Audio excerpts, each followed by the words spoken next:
10 a.m. right here in Lagos, Nigeria. Good morning, good evening, wherever in the world you're watching from. It's Business Morning live from Channels HQ. Great to have you join us. Happy Eid al-Fitr celebration to all our Muslim brothers and sisters out there. Do enjoy the weekend. But let's kick off with stories right here. We see the NBS, the National Bureau of Statistics, has said it will release new unemployment and employment figures for the country by May 2023. The NBS disclosed this in a report titled Nigeria Labor Force Framework Redesign 2023. It noted that the report will cover data collected from October 19th, 2022 to January 22nd, 2023.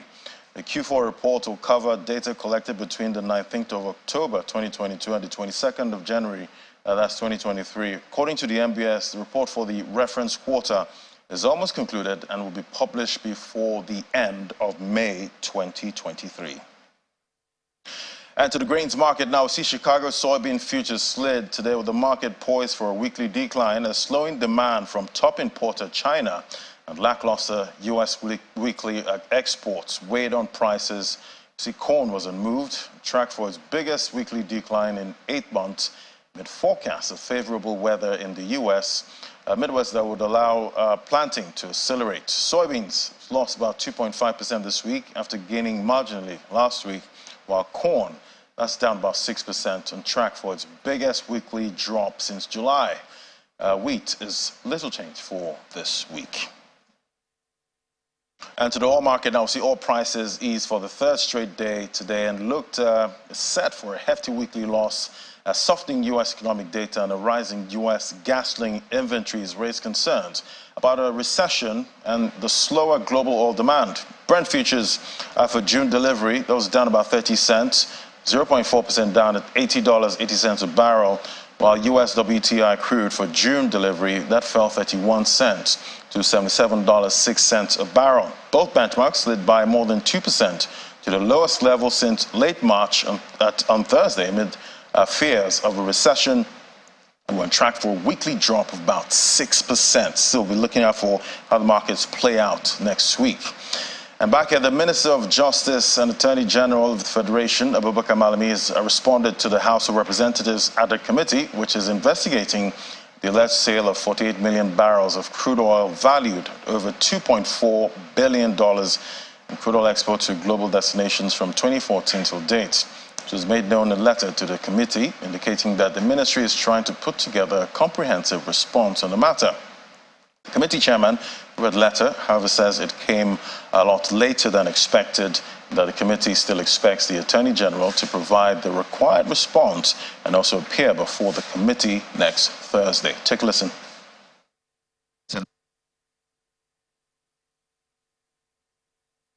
While we appreciate the Attorney General's response, we would like to indicate that it came a lot later than we expected, and it came without the response referred to. So we'll appreciate it if the Attorney General and Honorable Minister of Justice provides this response, and to also appear before the committee next week, Thursday.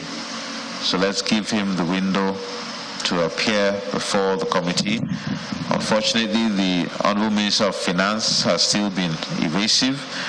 The committee has not received any submission or response from the Honorable Minister of Finance.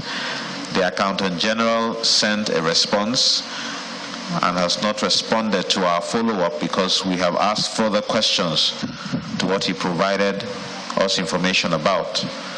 And there are other entities we have scheduled. I believe the NNPCL should be appearing before us also next week. But we want to call on the Honorable Minister of Finance to, like the Attorney General, show regard and respect for the separation of powers as enshrined in our Constitution and respond promptly to the request of the committee so that we can get to the bottom of our investigation. And now to our first conversation. Well, according to the 2023 Africa Wealth Report compiled by Henley and Partners, Nigeria, Africa's largest economy, experienced negative millionaire growth of 30% from 2012 to 2022, resulting in 2,949 individuals losing their millionaire status in one decade. Well, Troy Henley, now Managing Director, Henley and Partners, UK Nigeria, joins me via Zoom. Great to have you on the show, Troy. It's good to be here. Yeah, so I'm hoping I didn't lose my millionaire status. That's if I had one before now. But this is quite a big number, 2,949 millionaires losing that status in about 10 years. How big is this number? Yeah, I mean, it is significant. I will admit that. And I think this comes down to a large number of factors. There are some local pressures on economies like Nigeria that is leading to a decrease in high net worth individuals, but some are global as well. You know, if you look at things that are happening with the invasion of Ukraine, COVID-19 lockdowns, these are affecting wealth numbers across the world. So it is a global problem too. So being a global problem, you know, seeing this number drop in Nigeria alone, what does this tell us? Well, I think if you pull it back to the factors that affect the growth of wealth in a country, which is quite closely related to the growth in the high net worth individuals, it comes down to things like safety and security, the legitimacy and the of the business environment, and the legal structures that are in place to protect investment and business. So the suggestion is that perhaps some of these things are lacking. Perhaps there is a little bit of loss of faith in the system in that regard. And I mean, worst case scenario, there's flight of capital. It's actually people who choose to take their business and their capital out of the country. And that's kind of the worst result for a country like Nigeria. Yeah, and 30% drop. How are we doing compared to our African peers? So the recent trends over the past few years, and actually what we project in the next few years, the next decade, let's say, is that Nigeria's growth in high net worth individuals will be a little bit slower than the rest of the continent.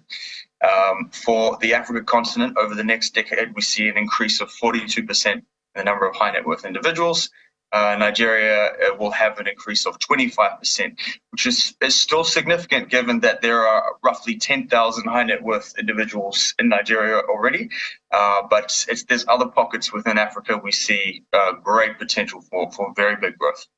And since 2022, globally, central bankers have been battling inflation, trying to, rein in inflation with rate hikes. We've seen rate hikes at astonishing amounts in 2023. But how much of that has played into what we're seeing in Nigeria with about 3,000 people losing that status? And how does currency devaluation play into that mix? Mm-hmm. Yeah. Just going back to what I said, I think some of the challenges like inflation are a global issue, and it's hurting people across the globe. It's really squeezing the wealth of even the middle class, but particularly the upper class as well. Just the cost of living is going up. The cost of running a business is going up, so margins are squeezed, and that leaves a lot less to be able to take home. Salaries can't be increased, etc. So I think this is something that the global economy is going to have to deal with over the next few years, and it's something that is affecting West Africa, Nigeria, no doubt.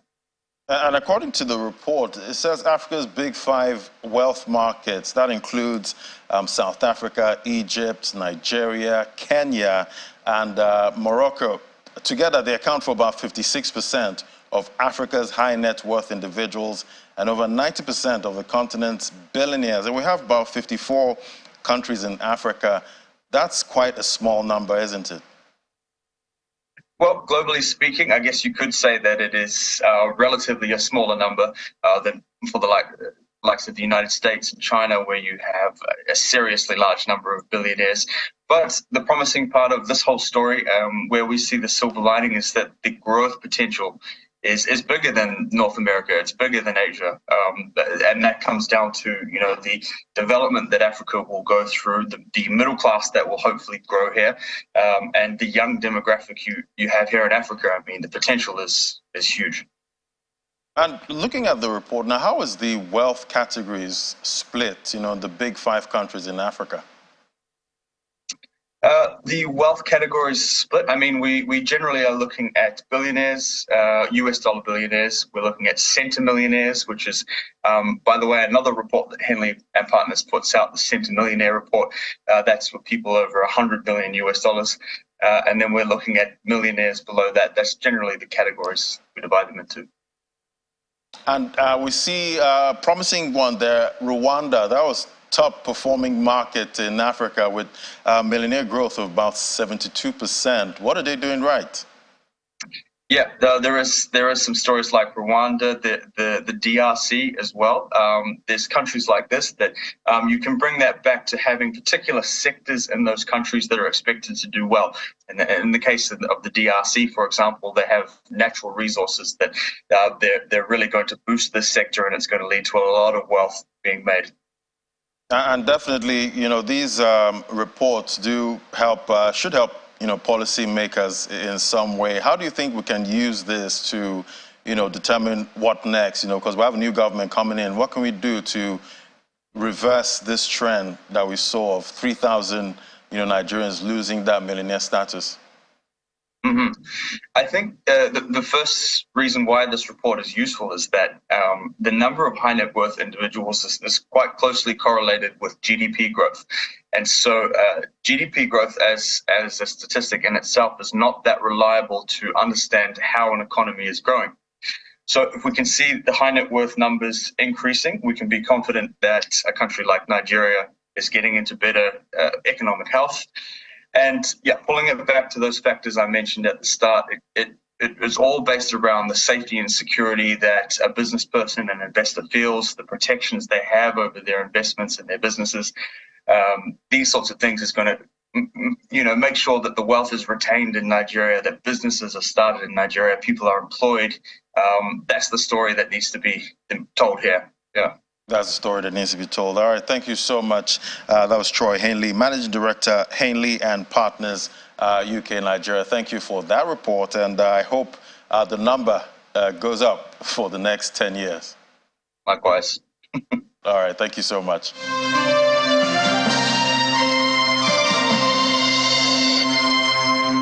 And to our next conversation now, be drilling down on the real estate industry right here in Nigeria. A growing number of low-income tenants are leaving the city centers in Nigeria for the suburbs as house rents and inflation continue to surge, adding to the pain of rising costs of living in the country. Some locations that were affordable in terms of rent are no longer, so they have to go out, and they've gone out of reach of low-income renters at this time. Joining me now is Mr. AGK Edward Okpa, the Global Affairs Analyst and Real Estate Expert, joining me in the studio. Great to have you on the program. Thank you for having me. So quite a big blow inflation is dealing on the real estate industry globally. Right here in Nigeria, we've seen prices skyrocket, and it seems like it's a big problem. Talking about affordability of most of these properties. Well, it's the same thing all over. Even in the U.S., we have issue with affordable housing. So the thing is always, how do you come up with policies that will help address that issue? But in the case of Nigeria, where access to capital is very limited, and then you have financial institutions, Nigerian banks are not very deep. Their scope on access to capital is very limited. So the question is, how does the average Nigerian obtain capital to build a home? Sometimes you see these homes being taking years to get built because it's build as you go. So that's then you talk about the rising cost of materials. So in real estate, the most important thing is capital. How do you recycle capital to be able to build structures either for rental, for office, for industrial? But in the case of homes, you look at the civil servant.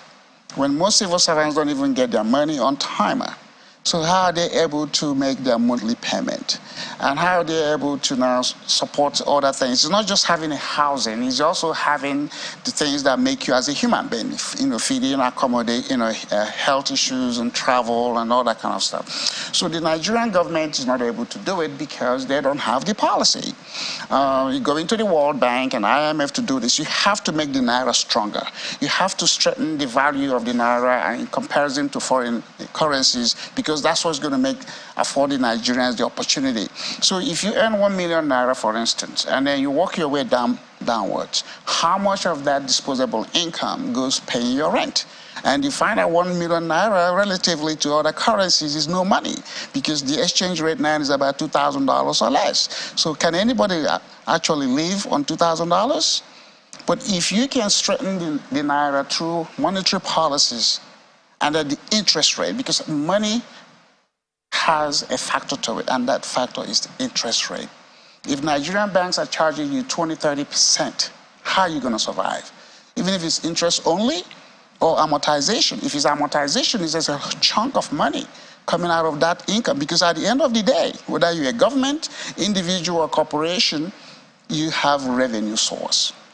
And that revenue source is what makes you to do other things. And talking about, the interest rate hikes, we've had a big one right here in Nigeria. MPR starting at 18%. All, in a bid to, battle inflation at this time. So at the end of the day, they don't have much look, to do. Yeah, okay, look at 18%. Look at 18%. Okay, if it's 18% interest only on 1 million Naira, you have to earn 3 times that interest. You have to make it from whatever business you're doing in order to support paying the bank the 18%, because 18% interest only on 1 million Naira is 180,000 Naira annually. So if you're a business person, you have to generate 540 million Naira to satisfy the interest position, pay yourself for the effort, and then do other things. So who makes that kind of money? Who? So the government has to come in and pass what I call a usury law and limit the type of interest rate you charge specifically on housing. I mean, in America back in the 80s, until Reagan came in and we passed this usury law, now we borrow money at 3 or 4% for housing, because it varies based on the sector. And housing is a significant part of every economy. In America, our real estate contributes 70% of our economic wealth. So if you don't get it right in the housing sector, you're not going to get the economy right. It doesn't matter what else happens in the software, the technology. The human being needs what? Food, shelter, and clothing. And that is what everybody needs. Before you start thinking of, the other things that makes life a little more happier. All right, so looking at the situation right now, we're seeing the prices of building materials, that's way up, at this time. How do you think developers can, maneuver the industry with these prices? Well, again, 80% or more of what you need to build any real estate is local. Sand, gravel, water. I mean, then rebars, what we call the rods, that can be imported or you can be fabricated locally. So if you don't get a handle, if you import in a significant part, even a tiny portion of that, which is the rebars or the rods or the other thing, the fixtures you put in the house, that makes the cost factor go up. But the sand is the sand. The stone, and then Nigeria doesn't have the variety of building material choices. We don't use wood. We don't use even the thatch roof that has been the traditional thing. By now, we should have come up with a system how those things can be used in certain parts of the country, because it's a very hot country. So the way you build in Sokoto is not going to be the way you build in Bayelsa. You have to localize these materials and make them suitable. And when you're able, so you have to have Institute of Building Material Research to keep coming up with ways. What can we use based on where you are in Nigeria? The cinder block thing that everybody uses chokes the system. I mean, it's heavy. Nigerian buildings look like a bunker. It's like a fortress. And then the architects don't even help the matter, because they design monumental stuff. We need to have functional. Nigerian architecture homes are not functional. They have to be functional. And then when they are functional, that means they are tailored and built to suit the human being. So you go into these homes, sometimes the cost of the gate is even bigger than the house itself. So we got to get back to what materials do we have locally? Can we research, refine, keep improving on it to make the cost factor come down? US, that's what I do. I develop real estate, I consult for real estate.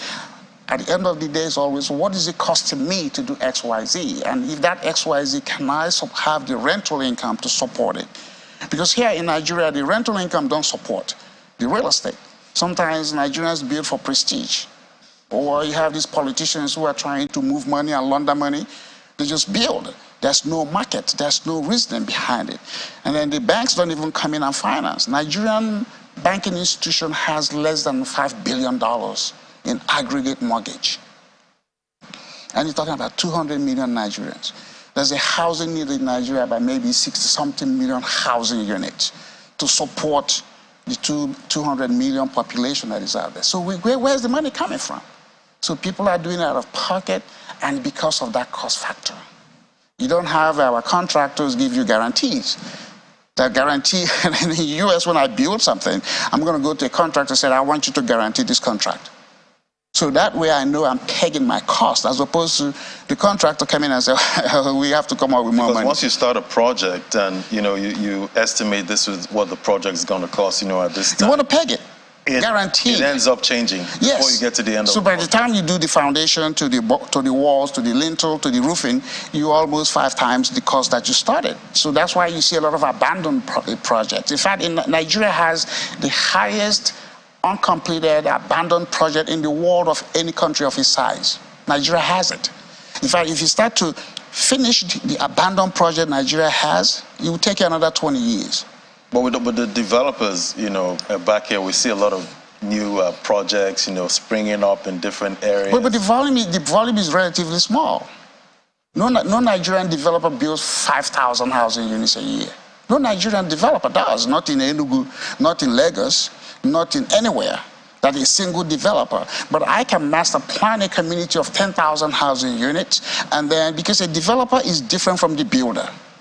A developer is the one that creates the framework, the concept, identifies all the things that needs to happen, and then you have builders who come in and take down lots. We call them lots, you call them plots.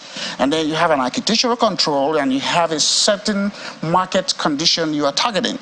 Because, we have veterans, people who are in the army in the US, they have a separate housing need. We have police people. So when we come into a zip code, which we always talk about what is the price. In Lagos, a flat cost, maybe it will be different from like Oyo's, or your Enugu. So you target that market and you create specific policies. Housing is very successful when the policies are strong. Nigeria don't have a strong housing policy because the politicians don't even get there and they don't seek proper counsel. They go to World Bank. We live in World Bank. World Bank has nothing to do with our economy. But they come to Nigeria and they're a big force.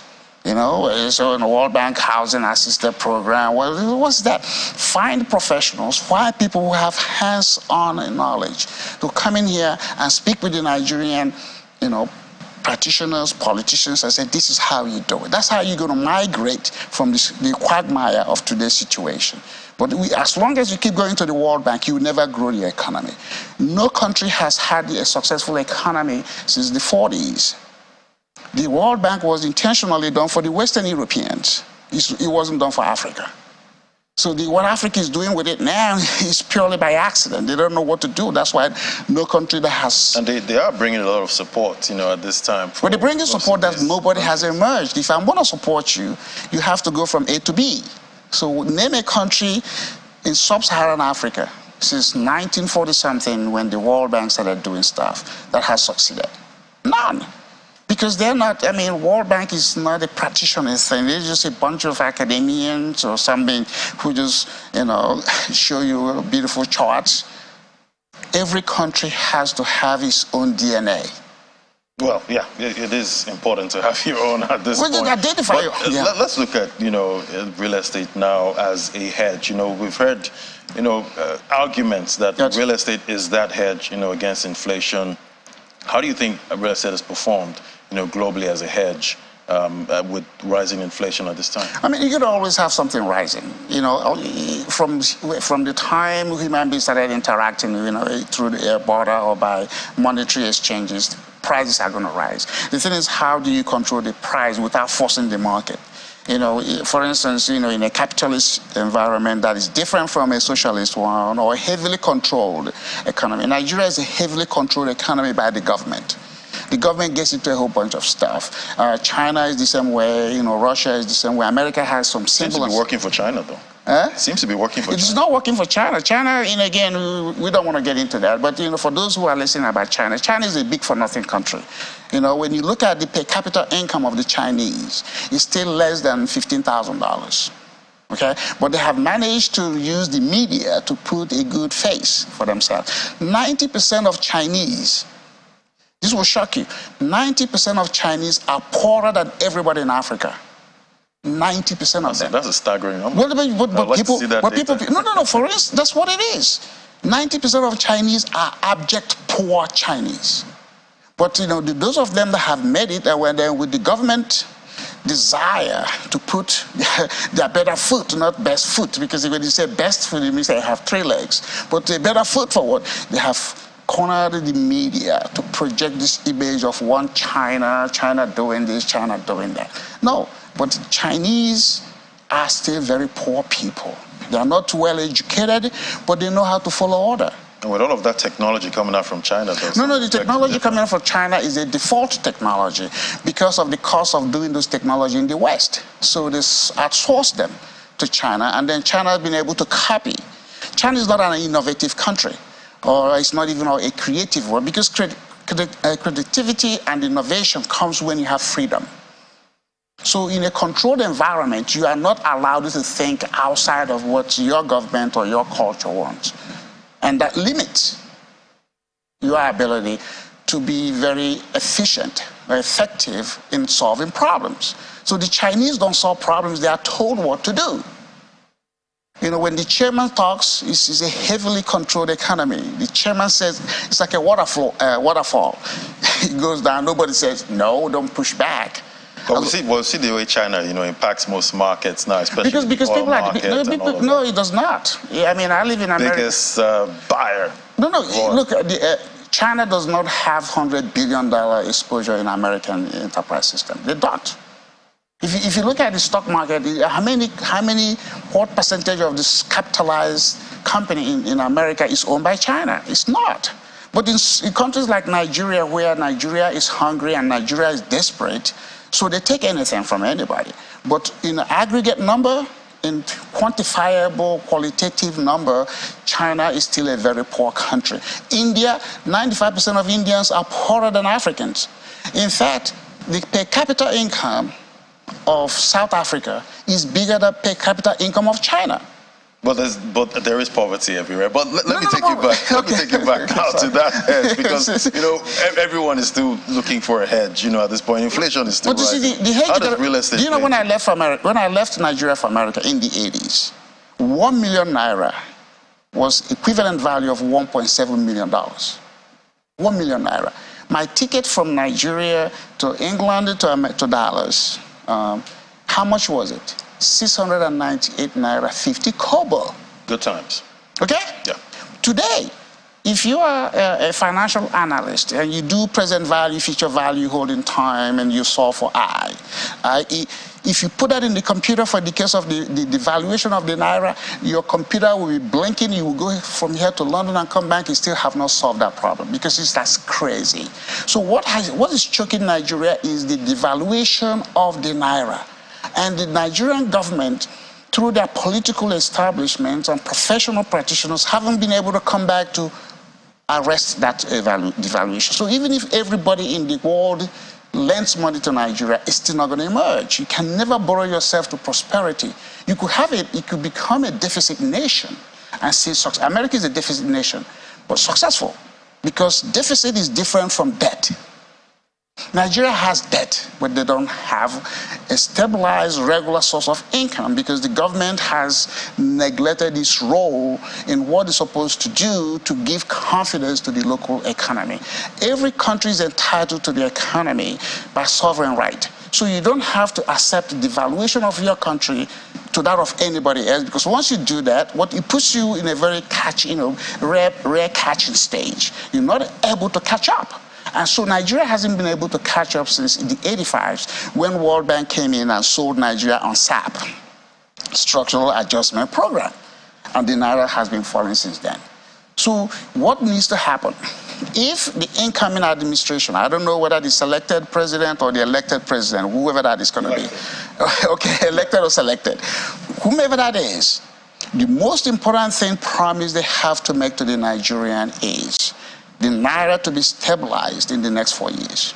To where even if you want to peg it or you want to float it, but you cannot afford to have this quicksand devaluation of naira. You know, Buhari said it, but he didn't do anything. Because if 1 naira today, 1 million naira today, that gives you about $1,500, $1,500. If in the next 4 years, you could get it to be 5,000, you would have grown that economy by more multiples of hundreds without pumping any additional oil. It's the purchasing power parity to the exchange rate that matters, as opposed to the volume. You did talk about, you know, real estate being a fantastic replacement for oil. No, it is. It is. I mean, like I said, the U.S. Economic value is real estate. 70% of it is real estate related, because we, you know, in Nigeria, they are basically focused on physical real estate, not the real property. You know, real estate can become an export good. You can export it, but you don't export the physical land and building.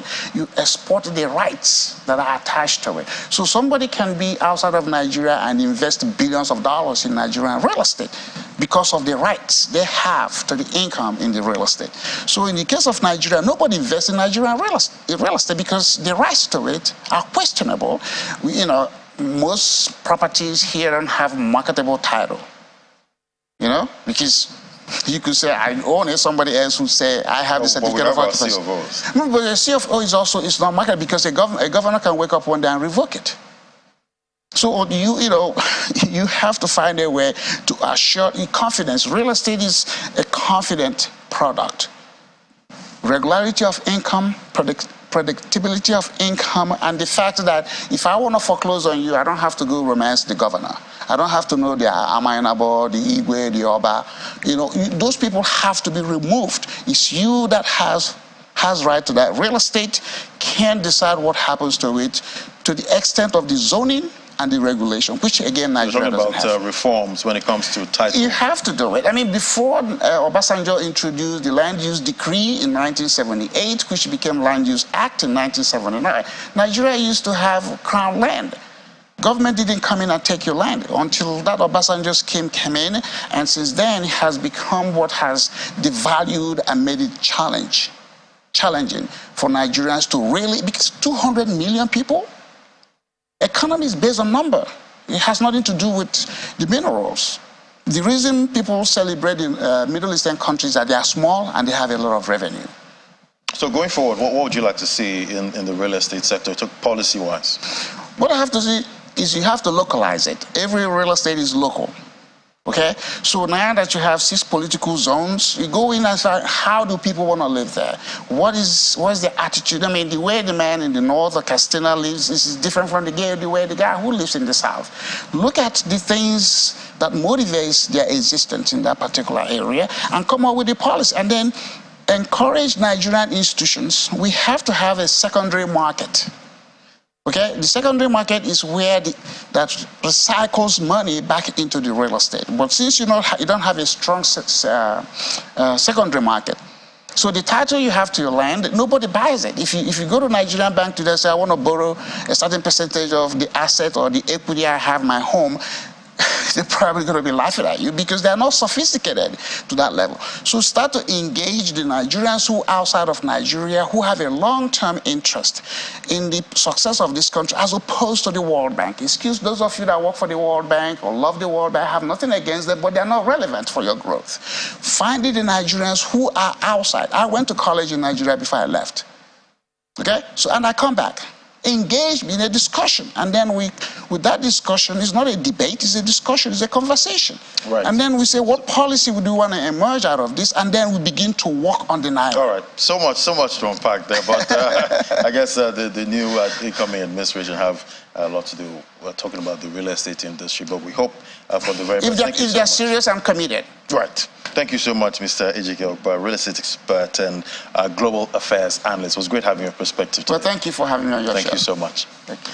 All right, so yeah, we've been talking real estate, and obviously we still have another market to discuss at this time, and somebody's back on the show at this time. He's been gone for a while now on vacation, and he's back right now. Anete, great to have you. Welcome. It's been a long time. Yeah, You've been on vacation. Yeah. I'm glad to be back to do exactly what I love doing. And a lot has happened since you've been gone. I guess the all-share index was about maybe 51,000, 53,000, 54,000. I left it at about 53,000 sometime in the month of March. And now today is a lot has happened. A lot has happened, and it's right there. On the screen, I can see the screen is giving us something around the 51,000 points, exactly, which is far below what I had left it. Yeah. Where I left it. Maybe as you're back now, maybe you get it back up. Maybe I have that magic wand. So let's just. But I'm just an analyst, not a trader. Exactly. Not a regulator. Exactly. Okay. So now. It's a holiday, Friday, the 21st of April, but we had 4 trading sessions this week, 2 positive, 2 negatives. But take a look at your board there, 92.08 billion naira in naira terms, and then in percentage terms, 0.35%, and in basis points terms, 177.33 basis points. That's for the market, the equities market, Nigeria's stock market. And of course, we also saw the share price of Transcore rising by 9.87%, and it closed at 2.45 kobo. That's because that's the conglomerate company, which it has interest in hospitality, power, and oil and gas sector. It got a 5.52% stake acquisition by one of a businessman, a billionaire businessman, Femi Otedola, who is also the chairman of Gerugu Power. But take a look at the board there. The banking sector of the NGX was the main reason why the market was able to get back to sustain the positive sentiment for a second day within the week. So nearly 3%. We also had the insurance sector, but all the other counters, the 3 other counters, were in the red. No thanks to profit taking on that part. Let's take a look at the activity chart. The activity chart, the total volume, it's declined by 52.79 basis point, 52.79%. But what you can see for the value and the deals, they were in the green. So that's it for that market. Let's move over to the fixed income and the money market, where we'll be talking to one of our analysts to give us more perspective. But for now, this is what we had. Okay, that's for the equities market. But talking about the fixed income market, we saw kind of bearish sentiment for the treasury bonds secondary market. We saw investors continue to exit positions across the short and the long ends of the curve. Consequently, the average yield expanded by 13 basis points to about 13.39%. But what you see on your board there, the 18th of April 2037 paper had the highest interest. Total number of deals carried out there was 3, and the price high, 106 naira, and the value at 2.6 billion. But when you take a look at the board there, 15.02 billion was what was carried out for Thursday. Now let's look at the treasury bills market. Quite a thin picture there, but we also had bullish sentiment. We saw the bullish sentiment, which it followed the tepid demand for bills due to the depressed liquidity levels for that market. But for the OMA segment, we saw it was flat at 4%. So now let's talk to Caleb Alimi, who's a chief dealer at Providence Bank, to give us more perspective on the fixed income market. Thank you for joining us, Caleb. Thank you for having me, Anita. Good morning. Yeah, okay. So now we saw there was a bond market auction for this month carried out by the Debt Management Office. And of course, the government, we have just about a couple of days, about 30 plus days or less to the exit of this current administration. Now, how would you describe the fixed income market's performance so far this week, and what are we to expect in the weeks to come as we count down to the exit of this administration? I think as we count down to the exit, the Debt Management Office remains committed to the budget that was approved at the beginning of the year, and where they have a borrowing program to run. So they're committed to that. We've seen the performance over the last 3 months, and even just recently, the 4th month, how committed they've been to that, consistently raising just a little above 400 billion. across each of the months. Averagely, I think they've reached almost 2 trillion. That they've raised in the last few months, in the last 4 months, and we expect that to continue. That they'll continue to show that commitment to the budget that was passed, except the new administration then comes in, to give a different direction. Caleb, I think we're running out of time, but we may have you for some other time to give us more perspective for that market. So that was Caleb Alimi, Chief Dealer at Providence Bank. So, but for the market, well, I'll just give you just under 20 seconds what to expect at the equities market. We should expect that the more first quarter 2023 earnings will be flooding the market, and then for the bonds market, liquidity levels, the influx of maturing April 2023 paper will be coming into the market, as well as lower yields are expected for the treasury bills market. So, Ladi, that's it for that market. There's a holiday on Monday, so it's just going to be another 4 shortened trading trading week for next week. All right. We're looking forward to it. Thank you so much, Anita, and welcome back. Thank you. All right, now let's head on to London. Now we have Juliana standing by right there. Great to have you, Juliana. Good morning. So we got that breaking news. Dominic Raab is resigned as Deputy Prime Minister. Why is he resigning? Good morning, Laddie. This is a significant breaking story out of Westminster this morning, developing news that broke just before the top of the hour. And as you quite rightly said, Dominic Raab has resigned as Deputy Prime Minister stroke Justice Minister. This is pretty significant because in just 6 months in office, this is the 3rd cabinet minister that Prime Minister Rishi Sunak has lost. Remember, first of all, it was Sir Gavin Williamson, the former Education Secretary, who had to resign under similar circumstances of Dominic Raab. He was accused of harassment and bullying.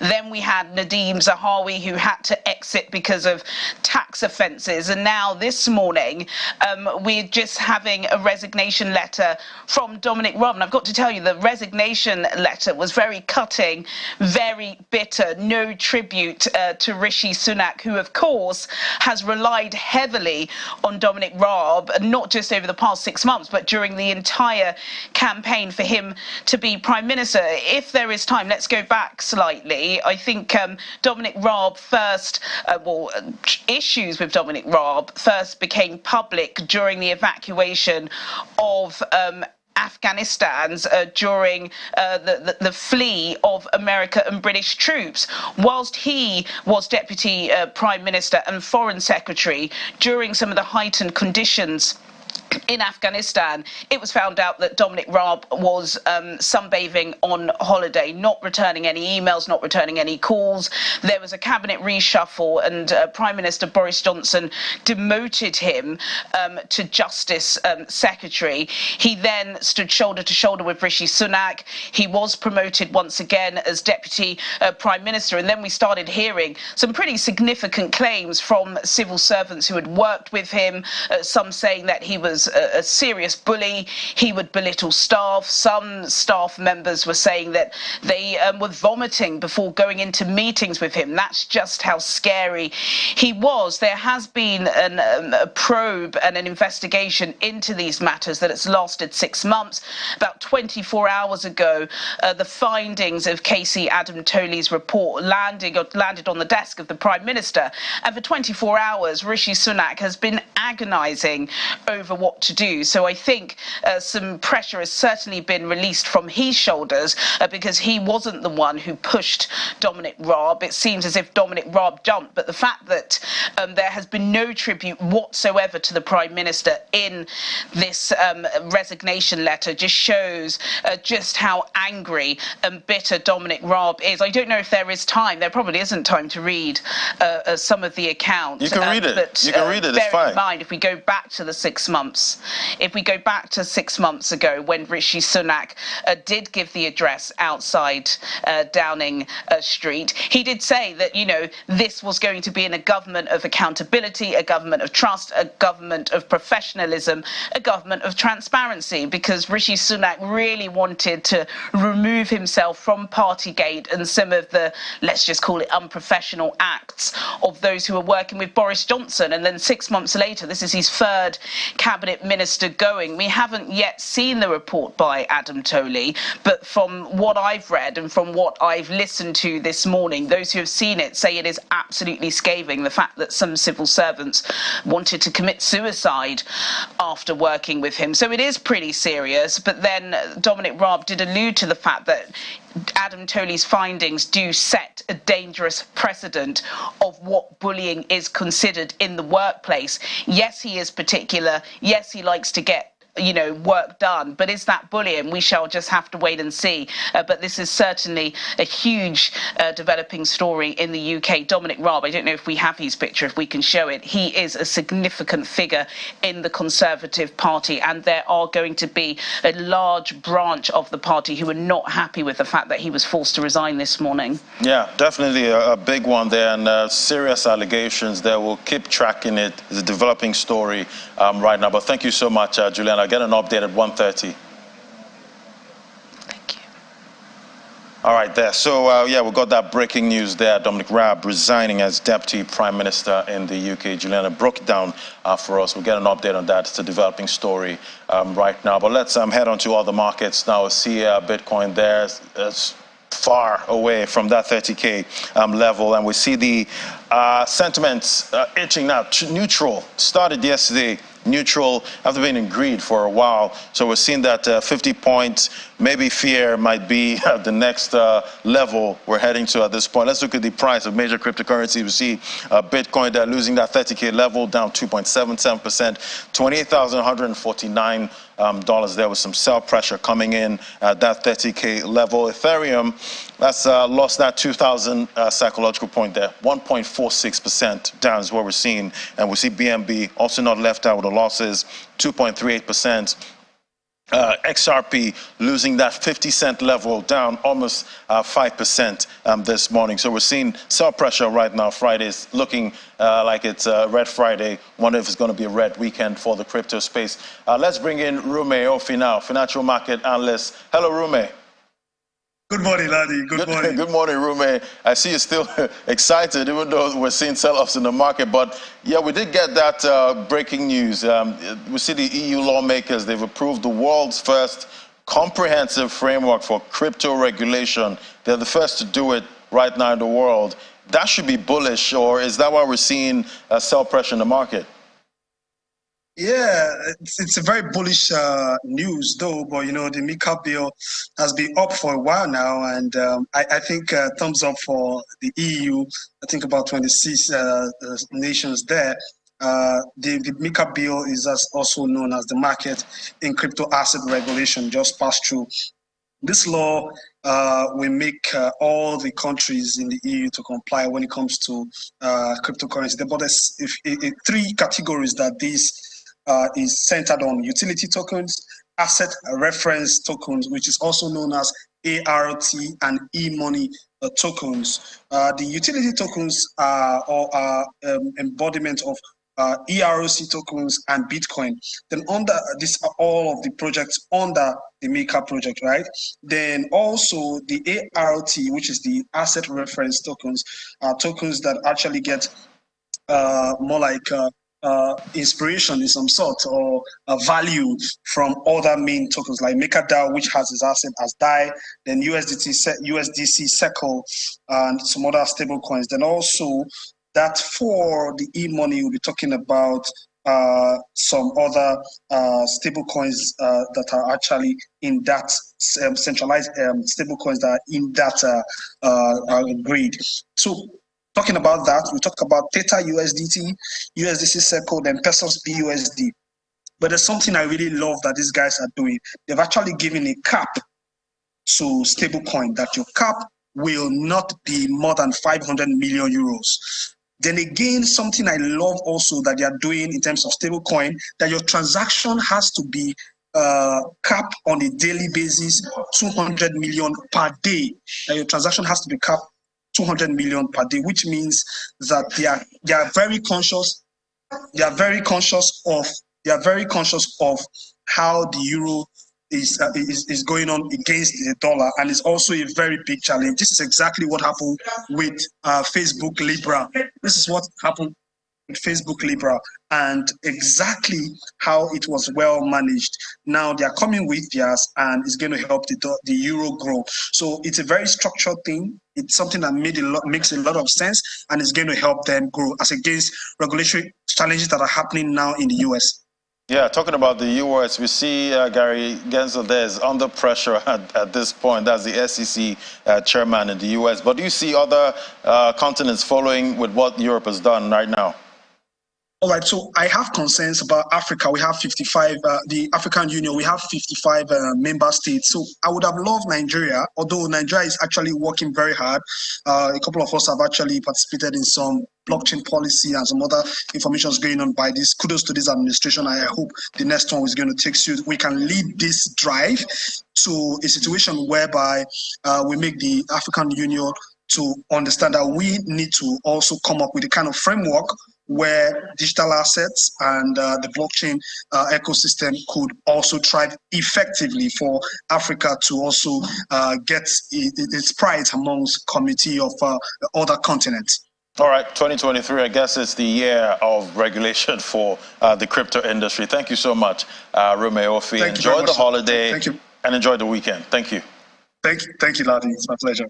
All right, so let's look at the top gainers now. We see Zilliqa on the top gainers counter, 3.61%, top of the counter, 3 cents. Did have a run sometime last year, got to about 20 cents, but all of that profit lost. But we're seeing some kind of a bullish move again from Zilliqa. OKB, that's 1.94% up. Look at the top losers counter there. We see who's topping the losers counter this morning. We see a lot of sell-offs with the market with some double-digit losses in the crypto market this morning. All right, that's all we have today. See, BTT losing all that profit from yesterday, 9.19% down is what we're seeing. Thank you so much for watching. That's how the crypto market is looking today. We'll see how it plays out in the weekend. Don't forget to join us 1:30 for Business Incorporated. More updates and developments in the world of business. And you can watch this again on our YouTube channel. Just flip over to YouTube, search for Channels Television. And you can flip to videos. You can see all our productions. Thank you for watching. Enjoy the weekend.